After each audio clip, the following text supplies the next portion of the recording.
any changes to your starting lineup? If I were, I definitely would not announce it 2 hours before the game and tell you. So we'll talk. We'll talk later. We won't tell. Everyone's seen The Crown. We won't tell. We won't tell Doc. Don't worry.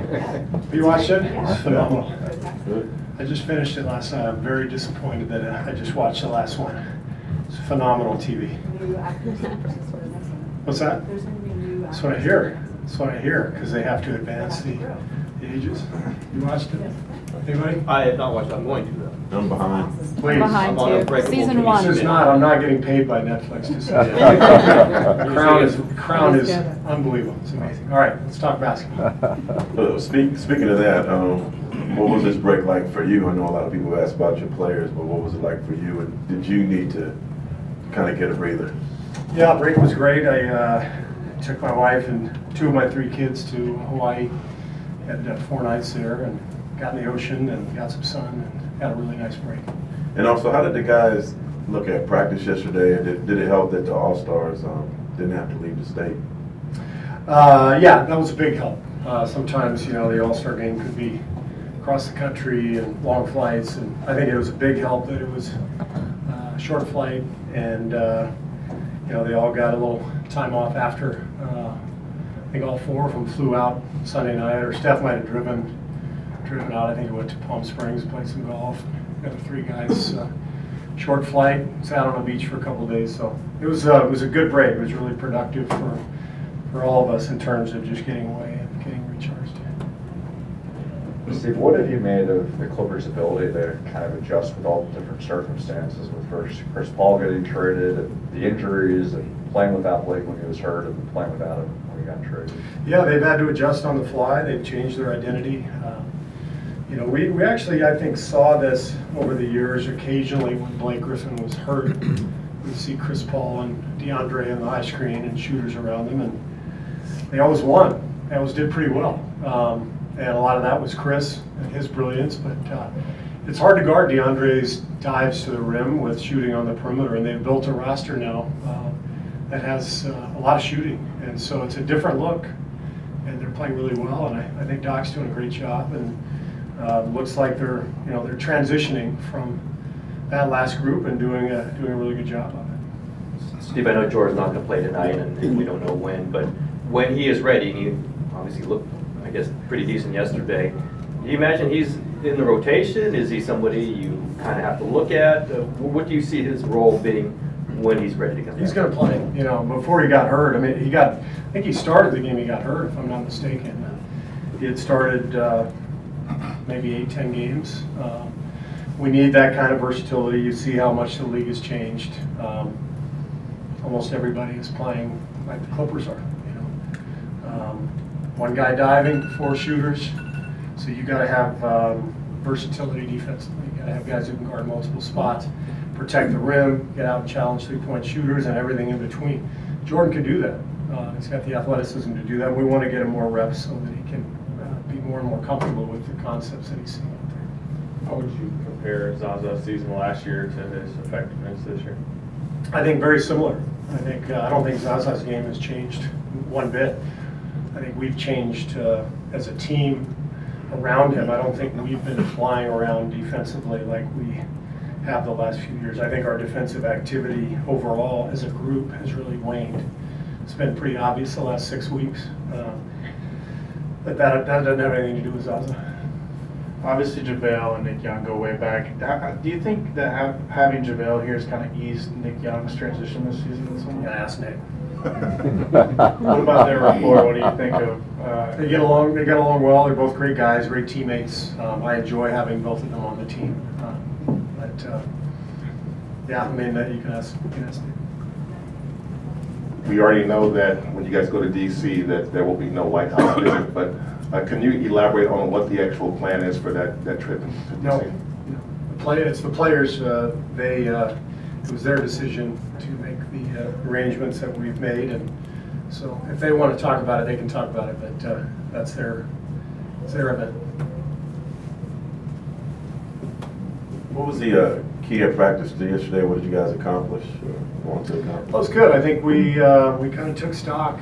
Took stock of where we are, what we need to do better, where we need to go. I think it's fairly obvious that we can play better. I'm really pleased with the position we're in. I'm not pleased with the way we've been playing, but that's okay. You know, we want to peak at the right time, and we didn't want to peak in February.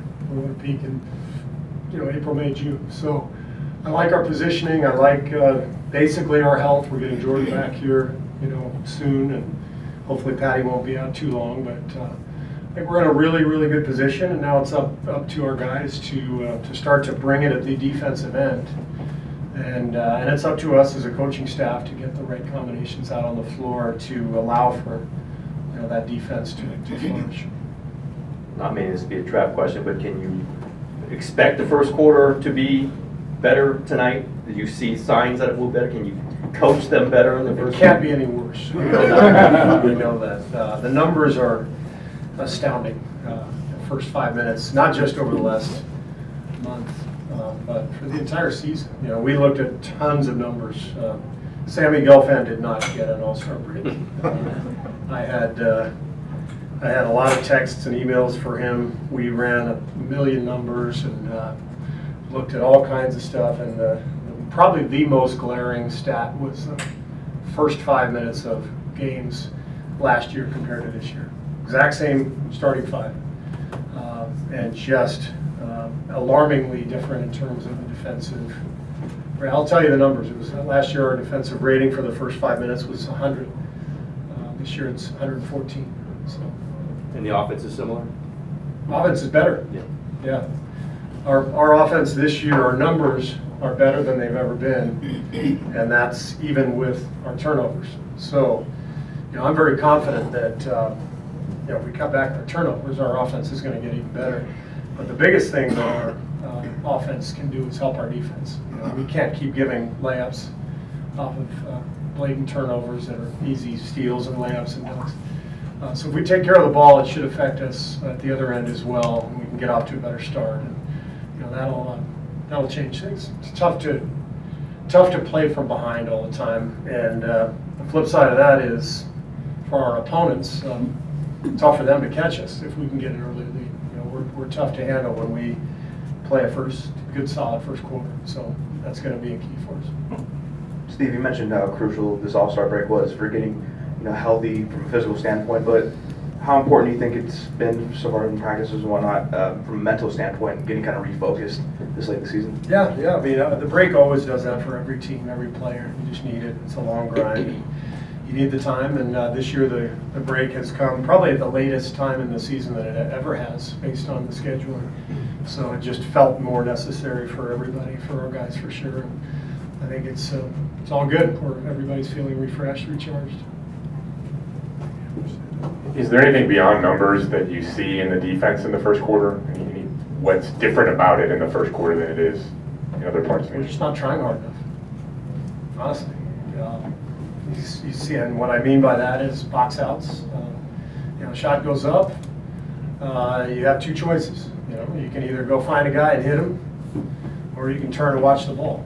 And one's the easy way out, and we're taking the easy way out. You know, not getting into the ball, into the dribbling, putting pressure on the ball, getting beat backdoor on backdoor cuts. All those things are just carelessness and lack of effort, lack of focus. So those are all glaring. Those are all things that we need to improve. You know, following up on that, last season, remember the postseason where there were a lot of games that the team started off amazingly hot at both ends. I mean, locked in, dialed in, engaged. Knowing that what they're capable of, are you confident that that's what you'll start to see more of as we go on these last 6 weeks? I'm 100% confident that that's coming. I don't know if it'll happen right away, because you've got to build the right habits, and I think we've developed some bad habits over the last 6 to 8 weeks. So I think we need to climb our way out of some of those habits, work our way out of them. But I know that the focus, the attention to detail is going to pick up, and I think our play will follow. Thank you. Appreciate that.